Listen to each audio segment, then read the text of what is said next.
आप सभी को राधा वल्लभ श्री हरिवंश जय जय श्री राधे। तो आज की इस चर्चा में हम ये जानने की कोशिश करेंगे कि जो नाम जापक हैं वो जब नाम जाप में लगते हैं शुद्ध हृदय से गुरु जनों की चरण शरण आश्रय लेके जब नाम जप करते हैं तो उनके जीवन में क्या मुख्य परिवर्तन आते हैं, इसी विषय में गुरुदेव क्या बताते हैं। क्या क्या मुख्य परिवर्तन उस साधक के, उस नाम जापक के हृदय में क्या क्या परिवर्तन आते हैं, उसी विषय में गुरुदेव क्या बताते हैं। ये मेरी वाणी नहीं है, गुरुदेव की वाणी को मैं आपको सुना रहा हूँ। थोड़ी सी गुरुवाणी पे हम लोग चर्चा करेंगे कि नाम जप करने से नाम जापक के हृदय में, साधक के हृदय में क्या मुख्य परिवर्तन आता है। तो गुरुदेव ये बता रहे हैं कि आज का जो समाज संसार है और अनादिकाल से ऐसा ही चलता आ रहा है, आज के संदर्भ में भी जैसे जैसे कलयुग आगे बढ़ रहा है वैसे वैसे जो विकार है माया के, वो बहुत प्रभावी ढंग से मनुष्य के हृदय मन बुद्धि को बहुत प्रभावी ढंग से मलिन कर देते हैं। उसी पे गुरुदेव ये कह रहे हैं कि आज मन की अशांति और आंतरिक शून्यता एक महामारी की तरह फैल रही है। हम संसार की अंतहीन दौड़ में इस कदर व्यस्त हैं कि यह भूल ही गए हैं कि वास्तव में हम कौन हैं। अपने आप को क्या मान लिए? संसार का मान लिए, संसार को अपना मान लिए। यही गलत मान्यता हमें इस संसार से बांधे हुए, हमें अनंत काल से दुख भोगवा रहा है। यही एक गलत मान्यता कि मैं संसार का हूं और संसार मेरा है। नाम जप को अक्सर एक साधारण धार्मिक अनुष्ठान मान लिया जाता है, परंतु सत्य इसके ठीक विपरीत है। यह आंतरिक रूपांतरण का एक अत्यंत तीव्र और वैज्ञानिक मार्ग है। ये क्या बोलते हैं, नाम जप जो है वो कोई भाई कहीं सुनी बात नहीं है भाई। ये एक वैज्ञानिक प्रक्रिया है भगवान को पाने का, ठीक है। और कलयुग में ही नहीं, ये प्रक्रिया किसी भी युग में कारगर है। जैसे मुख्यतः तप की, योग की, साधन की अलग अलग युगों में रही है, लेकिन नाम जप की मुख्यता हमेशा हर युग में सर्वोपरि रहती है, क्योंकि ये भगवान का नाम है भाई। भगवान का नाम को हम लोग ऐसे नॉर्मली सांसारिक नाम से तुलना नहीं कर सकते। अरे यार नाम जपने से क्या होगा, अरे यार रसगुल्ला जपने से रसगुल्ला मिल जाता है क्या? उसी तरह राम राम कृष्ण कृष्ण जपने से भगवान मिल जाएंगे? है, मुझे नहीं विश्वास होता है। तो इतने समझदार लोग जो बनते हैं भाई, वो मतलब क्या बोले, वो कृपालु जी कहते हैं कि वो जो इतना समझदार बनते हैं और मनुष्य देह पा के भी भगवान का भजन नहीं करते हैं, वो सबसे बड़े अभागे हैं भाई। तो अभागा हम लोग ना बने और नाम जप में लगे। यही संतों और गुरुजनों का मतलब, अगर उनसे पूछा जाए कि भाई मनुष्य अपना कल्याण कैसे कर ले, तो भाई नाम जपो। सिंपल सा है बात भाई, नाम जपो। हित अम्बरीश महाप्रभु भी बोलते हैं कि भाई सीधे सीधे अगर हम किसी को बोल दें ना, जिसका हृदय मलिन है, जो संसार से बहुत घनिष्ठता पूर्वक जुड़ा हुआ है, वो है तो मूढ़ लेकिन अपने आप को इतना समझदार समझता है ना, कि अगर उसको डायरेक्टली अगर हम बोल दें कि भाई तुम सब साधन तब जब साधन ये सब छोड़ छाड़ के चुपचाप नाम जपो ना भाई, अपने कर्तव्य कर्म को भगवान का काम समझ के करो और बस नाम जपो। नित्य निरंतर नाम जपने की आदत डालो, प्रयास करो, तुम्हारा कल्याण हो जाएगा। लेकिन उसका जो मलिन हृदय, वो इस सिंपल सा चीज को स्वीकार करेगा ही नहीं। तुलसीदास जी तो कह रहे हैं ना भाई, कलयुग केवल नाम आधारा, सुमिर सुमिर नर उतर ही पारा। लेकिन हमारा मलिन हृदय इस चीज को स्वीकार नहीं करेगा। हमको चाहिए कि नहीं नहीं, पंडित जी आएंगे, पूजा कराएंगे, यज्ञ कराएंगे, तभी हमारा उद्धार होगा। अरे इतना दिन से तो यज्ञ चल रहा है हमारे जीवन में, इतना दिन से तो पंडित जी पूजा करा रहे, इतना दिन से तो हम मंदिर मंदिर और अन्य तीर्थ स्थलों पे घूम रहे हैं। कहाँ कुछ परिवर्तन हुआ हृदय का? कुछ हुआ क्या? नहीं नहीं, वो तो एक फॉर्मेलिटी है। भगवान का पूजा हर विधि से करना, मतलब कोई भी चीज में पूजा करा लो, उसके बाद पार्टी करो, उसमें मांस मच्छी परोस दो और खाओ और ऐश करो, दारू पियो, नाचो। तो ऐसा थोड़ी होता है भाई।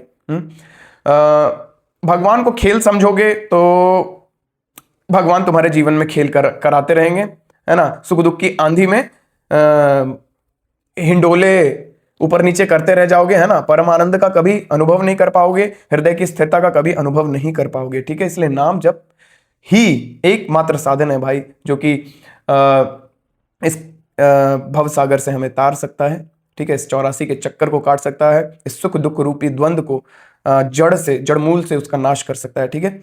तो नाम जप को अक्सर एक साधारण धार्मिक अनुष्ठान मान लिया जाता है, परंतु सत्य इसके ठीक विपरीत है। यह आंतरिक रूपांतरण का एक अत्यंत तीव्र और वैज्ञानिक मार्ग है, ठीक है। तो क्या क्या परिवर्तन आता है, उसमें से पहला परिवर्तन गुरुदेव बता रहे हैं, अध्यात्म के मार्ग पर सबसे बड़ी बाधा कोई बाहरी परिस्थिति नहीं है, बल्कि हमारी अपनी गलत मान्यता है। गलत मान्यता क्या, कि मैं संसार का हूं, संसार मेरा है, ये शरीर मेरा है। सबसे मूल अज्ञान का मान्यता हम ये कर बैठे हैं कि ये शरीर जो है मेरा है। जब शरीर मेरा हुआ तो शरीर जिस घर में रहता है वो मेरा हो गया, शरीर जिस गाड़ी से चलता है वो गाड़ी मेरा हो गया, शरीर जिस संसार में रहता है वो संसार मेरा हो गया, शरीर जिस शरीर से ब्याह करता है वो शरीर उसका हो गया है, मतलब उसके जन जो उस शरीर से जो उसके रिलेटिव जुड़े हैं वो उसके हो गए। तो ये एक गलत मान्यता के कारण, एक गलत मान्यता कर लेने के कारण कि मैं शरीर हूं, इस शरीर से जुड़े जितने भी व्यक्ति वस्तु स्थान है वो सब मेरे हो गए, ठीक है। ये सबसे मूल जड़ है अज्ञानता का एक्सेप्टेंस करके इस संसार में फंसने का, इस अज्ञानता कि मैं शरीर हूं, ठीक है। अध्यात्म के मार्ग पर सबसे बड़ी बाधा कोई बाहरी परिस्थिति नहीं है, बल्कि हमारी अपनी गलत मान्यता है। जब तक आप स्वयं को संसारी, स्त्री, पुरुष या ग्रस्त मानते हैं, तब तक आप में भगवत वाणी को धारण करने की अयोग्यता बनी रहती है। जब तक अपने आप को शरीर मानते रहेंगे भाई, अध्यात्म की तरफ एक कदम भी नहीं बढ़ सकते, ठीक है।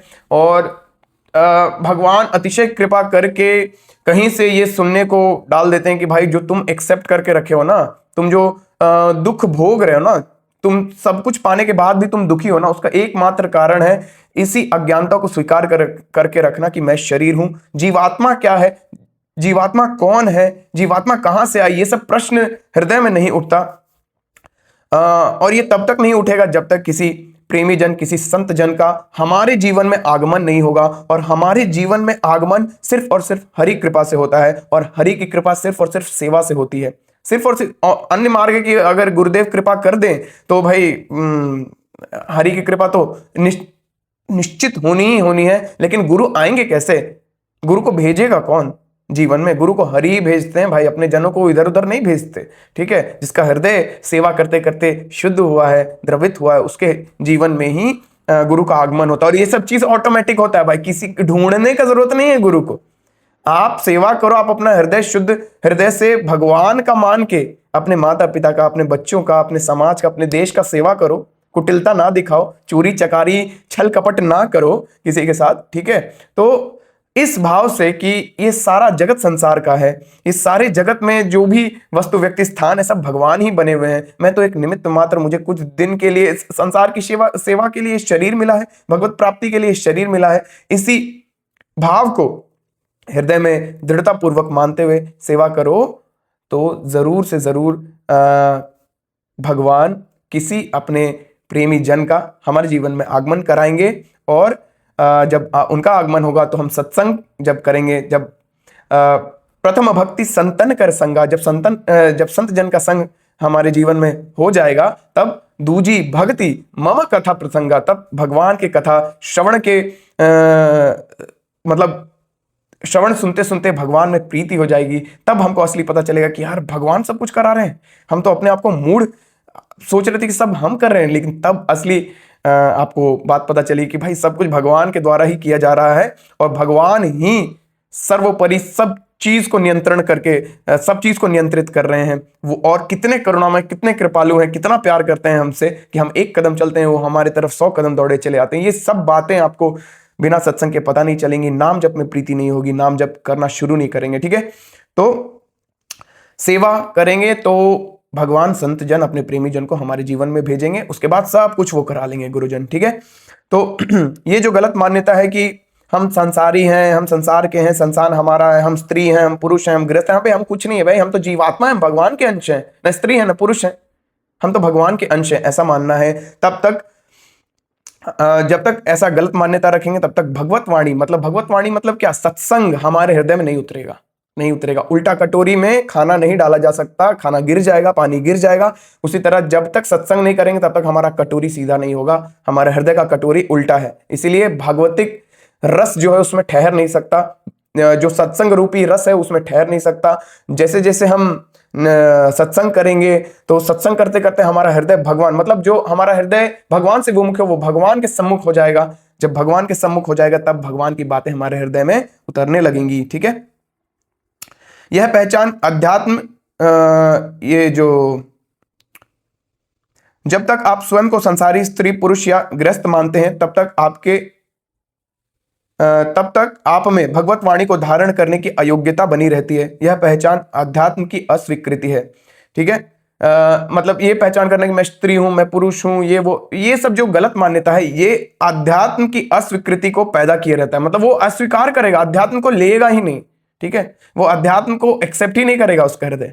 कहने का मतलब ये है, वास्तविक प्रगति के लिए इस आत्मनिर्मित बंधन को तोड़ना अनिवार्य है। और ये फंसा कौन, अपने आप को गलत मान्यता में डाला कौन, हम खुद अपने आप को कर्ता मान के। तो ये आत्मनिर्मित बंधन को तोड़ना अनिवार्य है कि हम स्त्री हैं, हम पुरुष हैं, हम इस संसार के हैं, ये संसार मेरा है। ठीक है, इसके लिए हमको सही मान्यता करना जरूरी है कि मैं भगवान का, भगवान मेरे। ठीक है, स्वामी राम सुखदास जी महाराज गीता में भी यही बताते हैं कि भाई जो गलत मान्यता करके हम इस संसार में बंधे हैं, सही मान्यता करके इस संसार से मुक्त भी हो सकते हैं। ठीक है, तो हमें यह स्वीकार करना ही होगा कि हम शरीर नहीं बल्कि प्रियालाल के अंश हैं, भगवान के अंश हैं, श्री कृष्ण राधा के अंश हैं। जैसे ही आप अपनी पहचान प्रभु के साथ जोड़ते हैं वैसे ही आप में भक्ति की ऊर्जा का संचार होने लगता है। यह एक छोटी सी स्वीकृति आपके संपूर्ण आचरण को पवित्रता की ओर मोड़ देती है, भगवान की ओर मोड़ देती है। समझ गए ना? तो सही मान्यता करिएगा तो आप गलत मान्यता अपने आप छूटने लगेगा। ठीक है, और छोड़े नहीं छूटेगा भाई, नाम जप का बल इसमें बहुत सहयोगी है भाई। बिना नाम जप के नहीं छूटेगा भाई, ये सही मान्यता आपके हृदय में उतरेगा ही नहीं कि मैं भगवान का, भगवान मेरे। बोलने से थोड़ी हो जाएगा भाई, बोलने के लिए तो सब बोल रहे हैं, सब पूजा कर, कहां परिवर्तन आ जा रहा है, कहां हृदय का क्लेश दूर हो जा रहा है, कहां जीवन में मस्ती आनंद सराबोर ढंग से आ जा रहा है, कहां संसार के पीछे हम भागना छोड़ दे रहे हैं, कहां हम धन का लालच छोड़ दे रहे हैं, कहां हम घर बनाने का लालच छोड़ दे रहे हैं, कहां हम इधर उधर घूमने का लालच छोड़ दे रहे हैं, संसार इकट्ठा करने का आस छोड़ दे रहे हैं, है ना? नहीं, ये सब ढोंग नहीं चलेगा भाई, ये सब झूठ बोलना नहीं चलेगा भगवत मार्ग में। ठीक है, नाम जप करना बहुत जरूरी है। दूसरा परिवर्तन क्या आता है? हमारा अंतःकरण निरंतर कामनाओं, तृष्णा मतलब वही भ्रम जो है नहीं, उसके पीछे आनंद ढूंढ रहे हैं। घर बनाएंगे तो आनंद मिल जाएगा, पैसा हो जाए 1 करोड़ है आज 10 करोड़ हो जाएगा तो आनंद मिल जाएगा। ये जो तृष्णा है, ये जो माया का जो भ्रम है। ठीक है, हमारा अंतःकरण निरंतर कामनाओं, तृष्णा, राग द्वेष की अग्नि में जलता रहता है। जलन मतलब देखो, ये वैसा जलन नहीं है, आप जल रहे हो लेकिन आपको पता नहीं चल रहा, आप दूसरे के धन को देख के जल रहे हो, अरे यार इसके पास तो गाड़ी है, मेरे पास गाड़ी नहीं है, काश मेरे पास भी गाड़ी। ये जलन को शांत कर देता है नाम जब। ये जलन की भाई यार कहीं यार इतना कम सरकारी नौकरी बचा है, कहीं भाई मेरे को नहीं मिल पा रहा है, दूसरों को मिल जा रहा है, कहीं कोई छीन ना ले, मेरा धन लूट ना जाए। ये सब जो डर भ्रम भय, ये सब चिंता क्लेश की यार फ्यूचर क्या होगा, ये सब चीज जो है, ये सब चीज शांत हो जाता है, शिथिल हो जाता है, हृदय एकदम आह्लादित आनंद में सराबोर हो जाता है नाम जप करने से, नाम जप की शक्ति से। ठीक है, तो ये जो राग द्वेष की अग्नि में जलना, ये होता है जलन का मतलब, राग द्वेष की अग्नि में जलना। जिससे राग कर बैठे, गर्लफ्रेंड बनाए भाई, उससे राग कर बैठे, अब वो अपने हिसाब से नचा रही है और तृप्त है भाई, मतलब अनंत क्लेश और अंत दुख झेल रहा है भाई। अब जैसे चला रही है वैसे चल रहा है, रागात्मक तौर पे जुड़ चुका है, पूरा दुख भोग रहा है लेकिन निकल नहीं पा रहा है और बार बार उसी के पास जा रहा है भाई। यही तो होता है, जूता चप्पल खाता है बूढ़ा होने के बाद माँ बाप, लेकिन बेटा के पास ही रहेगा भाई, उसको छोड़ेगा नहीं। त्याग, मेरा ही बेटा है ना, मार रहा है तो क्या दुर्योधन, मेरा ही पुत्र है ना भाई, उसका अब गलत काम कर रहा है तो हम कैसे रोकें, हम तो उससे मोह से जुड़े, तो मोह से जुड़े रहिए और जूता चप्पल खाते रहिए। नाम जप नहीं करिएगा भाई, संसार में दुख भोगना ही पड़ेगा। ये होता है राग द्वेष करके तपना, हृदय जो जलता है ना, हृदय जो जलता है राग द्वेष में, तृष्णा में, कामनाओं की चेष्टा में। यार कामना कर लिए कि भाई हम IAS का एग्जाम निकालेंगे, ले बेटा 20-20 साल निकाल दिए उसी का तैयारी में, कुछ नहीं हुआ। अब क्या करें, तो ना ब्याह के लायक रह गए, ना कुछ काम के लायक रह गए, अब डिप्रेशन में जा रहे हैं। तो ये सब जो कामनाएं करके हम मतलब अपने आप को दुख क्लेश दे रहे हैं, ये होता है अग्नि में जलना, जब हृदय तपता है, जब हृदय जलता है। ठीक है, ये बाहर से कोई आग जलाने का बात नहीं हो रहा है ना, इस चीज को थोड़ा गहराई से समझिए इस बात को। संसार का चिंतन हृदय में एक विष की भांति कार्य करता है। संसार का चिंतन ही विष है भाई, सबसे बड़ा विष का प्याला संसार का चिंतन ही है। आप लोग अगर पकड़ पाए इस बात को तो धन्य धन, नहीं पकड़ पाए तो भाई हम तो इतना चिल्लाते रहते, कहां कोई मेरे अगल बगल वाला, चाहे इस वीडियो को सुनने वाला, कहां कोई समझ पाता, कोई नहीं समझ पाता। ठीक है, संसार का चिंतन हृदय में एक विष की भांति कार्य करता है जो अशांति और शुष्कता पैदा करता है। हृदय में अशांति और शुष्कता पैदा करता है, मतलब हृदय एकदम डिप्रेशन, कहीं मिलने का मन नहीं कर रहा है, कहीं जाने का मन नहीं कर रहा है, लोग मेरे बारे में क्या सोचेगा। भाई नाम जप मत करो। और ऐसा डिप्रेस्ड आदमी को भी अगर आप भगवत वाणी या बोल दो कि नाम जप करो, नहीं मानेगा, नहीं मानेगा, मरेगा लेकिन मानेगा नहीं, दवाई नहीं खाएगा, दुख में घाव विषाद ये सब का अग्नि में तपते रहेगा, लेकिन नाम जप का गोली नहीं लेगा, नहीं लेंगे। हम लोग जैसा कुटिल आदमी नाम जप का गोली नहीं लेंगे। ठीक है, नाम जप इस विष के विरुद्ध एक दिव्य अमृत है। जब नाम जिह्वा और कानों के माध्यम से हृदय में प्रवेश करता है तो यह वहां जमे हुए सारे विकारों को जलाकर भस्म कर देता है। यह केवल शांति नहीं देता बल्कि हृदय को इतना द्रवित करता है। द्रवित हृदय मतलब हृदय की मलिनता जब दूर होती है तो हृदय द्रवित हो जाता है, एकदम गुलगुल हो जाता है भगवान के प्रेम में। ठीक है, यह केवल शांति नहीं देता बल्कि हृदय को इतना द्रवित कर देता है कि वहां कठोरता और अहंकार के लिए कोई स्थान नहीं बचता। जब हृदय पिघलता है तभी उसमें प्रेम का वास्तविक राज्य स्थापित होता है। ठीक है, ये दूसरा चीज का बदलाव नाम जापक के हृदय में आता है कि उसका हृदय बहुत भगवान के करुणामय प्रेम से द्रवित एकदम गुल गुल हो जाता है। और जो संसार का चिंतन करता है उसको एकदम पत्थर की तरह कठोर रहता है भाई, कठोर पूरा एकदम, उसमें काम क्रोध लोभ मोह मत मत्सर अहंकार, इससे जलन उससे जलन, मेरे को ऐसा बोला उसको बताएंगे, मेरे पीठ पीछे बुराई करता है, हमको गाली देता है, यही सब भरा रहता है उसके हृदय में। ठीक है, लेकिन नाम जप के हृदय में ये सब चीजें दूर होने लगती हैं। ठीक है, तीसरा क्या अंतर, नाम जप की महिमा केवल जब तक सीमित नहीं है, नाम ही वह द्वार है जो भगवान के रूप समुद्र तक ले जाने वाला है। प्रभु का रूप कोई साधारण दृश्य नहीं बल्कि माधुर्य का वो अगाध सागर है जिसकी थाप बड़े बड़े मुनि भी नहीं पा सके। अर्जुन जी क्या बोले, जब भगवान एक बार अपना रूप दिखा दो, रूप दिखा दो, रूप दिखा दो, एक बार रूप दिखा दी, बस बस बस बहुत, बंद करो बंद करो, अब हम ज्यादा नहीं देख सकते। जबकि भगवान ने दिव्य दृष्टि दी अर्जुन को, फिर भी वो देख नहीं पाए। कृपालु जी महाराज बोलते हैं ना कि जो स्थिति अभी हमारी है ना, अगर भगवत दर्शन हो जाए, हमें भगवान का दर्शन हो जाए तो एटम बम की तरह बॉम्ब के समान हमारा शरीर फट के चिथड़ी बन जाए। ठीक है, तो उस स्थिति को, उस प्रेम अगाध प्रेम आनंद समुद्र को धारण करने के लिए इंद्रियां दिव्य चाहिए, मन बुद्धि इंद्रियां, आंख दिव्य हो जाएगा, कान सुनने की शक्ति दिव्य, सूंघने की शक्ति दिव्य, स्वाद लेने की शक्ति दिव्य, ये सब दिव्य हो जाएगा जो कि गुरु कृपा से होता है। तब हम भगवान का दर्शन, भगवान का संभाषण सुन सकते हैं, भगवान को देख सकते हैं, भगवान को सूंघ सकते हैं, भगवान को चख सकते हैं, सब कुछ कर सकते हैं। हाँ, भगवान का आस्वादन करने के लिए इंद्रियां दिव्य चाहिए, मन दिव्य चाहिए, भगवान का प्रेम धारण करने के लिए। तो ये सब दिव्य कब होगा, नाम जब से ही होगा भाई। एक रास्ता है बस कलयुग में भगवान तक पहुंचने का, कलयुग केवल नाम आधारा, सुमिर सुमिर नर उतर ही पारा। ठीक है, तो इस रूप समुद्र की विशेषता यह है कि यह इतना सघन है कि यहां अपनी चतुराई से तैरना असंभव है, यहां केवल डूबना ही एकमात्र विकल्प है। परमहंस श्री सुखदेव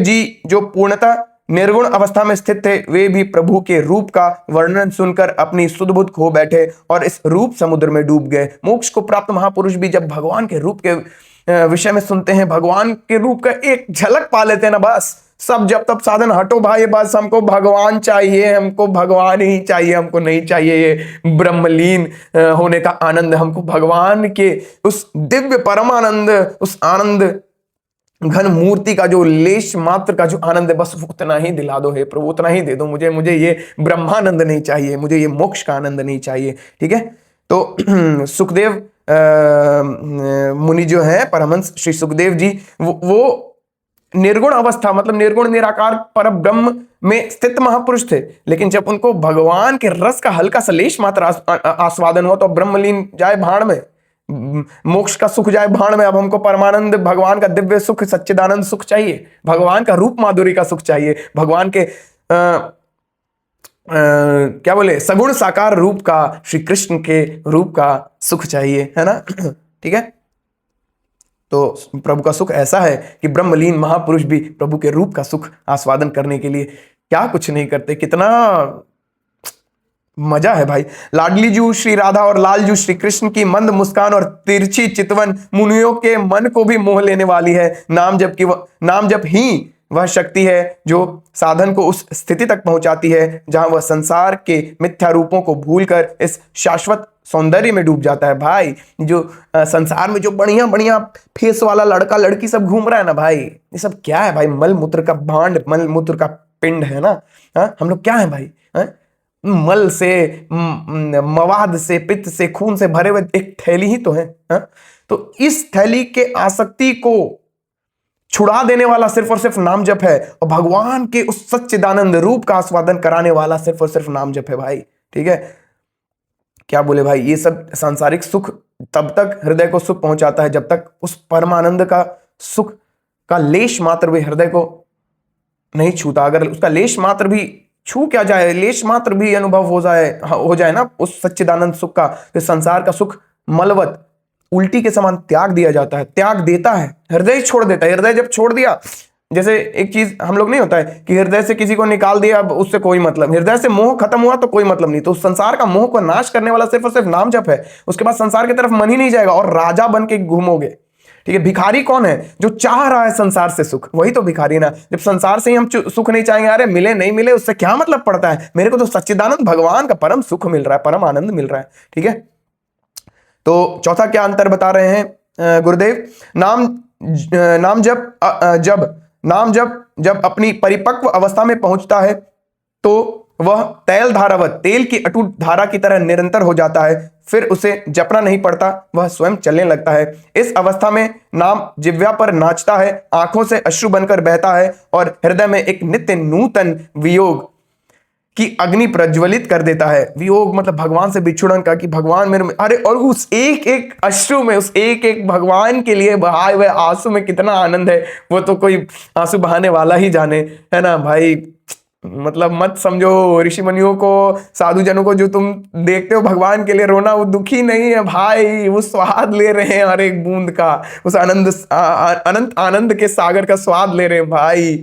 वो अश्रु नहीं है, वो अमृत की बूंदें हैं। ठीक है, आश्चर्य की बात यह है कि यह नाम अमृत हृदय में शीतलता देने के स्थान पर प्रभु मिलन की विरह अग्नि जला देता है।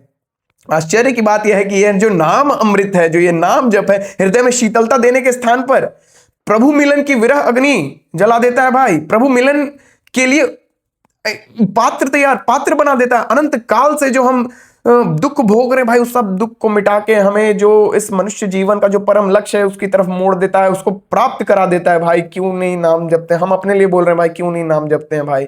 आप लोग भी जपिए और आशीर्वाद ऐसा भगवान से मांगिए कि मैं भी जप सकूं थोड़ा। ठीक है, आश्चर्य की बात यह है कि यह नाम अमृत हृदय में शीतलता देने के स्थान पर प्रभु मिलन की विरह अग्नि जला देता है। भक्त कभी हंसता है, कभी रोता है और कभी मौन हो जाता है। वह तो और इस स्थिति को संसारिक लोग पागलपन बोलेंगे भाई, बोलने तो जो बोलना है भाई, लेकिन असली क्या मजा है भगवान का आनंद का, वो तो जो ले रहा है वही जानेगा, वही बता पाएगा। वह सो रहा हो तब भी उसके भीतर हृदय की धड़कन की तरह नाम की ध्वनि गूंजती रहती है। यही वह अवस्था है जहां संसार पूरी तरह भूला जाता है, विस्मृत हो जाता है और केवल प्राणों में प्राण शेष रह जाता है। प्राणों में प्राण कौन? भगवान श्री कृष्ण ही से शेष रह जाते हैं। जानत तुम्हें हो जाए, भाण में जाए संसार। भाई क्या मतलब फिर संसार से भाई? राजा संसार में भी राजा, भगवान का हो तो राजा ही राजा, यहां भी राजा वहां भी राजा, मस्ती में आनंदित होके लोक परलोक दोनों सुधर जाता है। इसलिए नाम जप करना जरूरी है। निष्कर्ष बताते हुए गुरुदेव बता रहे हैं, नाम जप का यह मार्ग अत्यंत सुलभ होते हुए भी सर्वोच्च बलिदान की मांग करता है। अपनी संसारी अहमता, अहंकार, संसार को जो अहंकार, मैं करता तो मैं भोगता, तुम करोगे शुभ कर्म तो भोगो स्वर्ग में जाके, तुम करोगे गलत कर्म तो भोगो नरक में जाके। और अनंत काल तक 84 के चक्कर में इसी नर्क, स्वर्ग और पृथ्वीलोक में घूमते रहो। लो, मैं करता तो मैं भोगता, परमानंद से अनंत काल के लिए दूरी बना लो। ठीक है, इसलिए मैं करता नहीं, भगवान करता तो भगवान भोगता। भगवान जाने शुभ अशुभ कर्म क्या है मेरे, मैं तो भगवान का, भगवान मेरे, मैं भगवान का नाम जापक हूं और मेरे को कुछ नहीं चाहिए। भगवान कब मिलेंगे ये आशा भी नहीं चाहिए, मैं भगवान का हूं बस, पड़ा हूं इस आशा में कि मैं भगवान का हूं, वो देख रेख करे मेरा, मेरे को कोई मतलब नहीं है, अपना कोई चिंता फिक्र नहीं। छोड़, क्यों बोझा लादे फिरे हो यार, छोड़ दो भगवान के ऊपर सब, ठीक है। अपनी सांसारिक अहमता का बलिदान ये मांगता है, क्या? सर्वोच्च बलिदान मांगता है नाम जप। यदि आप इस परम सुख का अनुभव करना चाहते हैं तो 3 सूत्रों को गांठ बांध लें। पहला सूत्र, अपने मार्ग पर सीधे चलें, दूसरों की आलोचना या बाहरी प्रलोभनों में अपना समय नष्ट ना करें। समझ गए? दूसरों की आलोचना नहीं, निंदा स्तुति कुछ नहीं करना है, ना किसी का वाहवाही करना है, ना किसी को पीठ पीछे गरियाना है, ठीक है। कोई सांसारिक अचड़ा पचड़ा में ना पड़ते हुए सीधे सीधे अपने मार्ग पे आगे बढ़ना है, नाम जप करना है, ठीक है। और बाहरी प्रलोभन हो, ये मिल जाए वो मिल जाए, इसके पीछे भाग रहे हैं, घर बनाने के पीछे भाग रहे। भाई व्यवस्था कर दी भगवान, छोटा मोटा घर बना दी, बस अब काहेला डुप्लेक्स और बिल्डिंग खड़ा करने के पीछे भाग रहे हो। एक बार एक घर बन गया, बस दूसरा घर के पीछे दौड़ लिए, फिर दूसरा बन गया, तीसरे के पीछे दौड़, भुगतवा दिया जाएगा भाई। संसार, भगवान जितना साधन आपके लिए तय किए उससे ज्यादा आप उपयोग करो, कि आपको ऑप्शन दिए भगवान। आपने जरूरत से ज्यादा भी आप संचित करके रख सकते हो, जितना संचित करोगे अनंत काल तक भोगना पड़ेगा भाई। चोरी है वो, चोरी, सबसे बड़ा चोरी, ठीक है। दूसरा क्या सूत्र बता रहे हैं, रसिकों का संग करें, भक्ति के रहस्यों को केवल वे ही समझ सकता है जो स्वयं उस रस में डूबे हों। तो जो सच में भगवान से प्रीति करते हैं, जो सच में भगवत मार्ग के में चलते हैं, जो या जो भगवत मार्ग रसिक जन है, जो भगवत प्राप्ति किए हुए रसिक जन है, रसिक महापुरुष जन है, गुरुदेव जन है, उनकी आज्ञा के अनुसार अपने जीवन को चलाएं भाई। ऐसा नहीं तो अखंडी पाखंडी बहुत घूम रहे हैं भाई, है ना। असली नोट है तो उसका जाली नोट ज्यादा है, ठीक है। तो जाली नोट से बचिए और असली नोट की तरफ पहुंचिए नहीं, अपने से मत ढूंढिए, सेवा करिए, भगवान मिलन करा देंगे अपने भक्तजन का, ठीक है। तीसरा क्या है? तीसरा सूत्र, समय की महत्ता, एक क्षण भी नाम के बिना न बीतने दें, क्योंकि बीता हुआ समय वापस नहीं आता। ये 3 सूत्र को अपने हृदय में और बुद्धि में बिठाएं और नाम जप में लगें, समय बर्बाद ना करें भाई। और भगवान से अगर आप चाहते हैं कि मेरे जीवन में भी थोड़ा नाम जप हो, नाम जप सिद्ध हो, नाम जप होने लगे, मेरा हृदय भी थोड़ा शुद्ध हो, भगवान की प्रीति में लगे, ऐसी भगवान से आप लोग प्रार्थना करिएगा।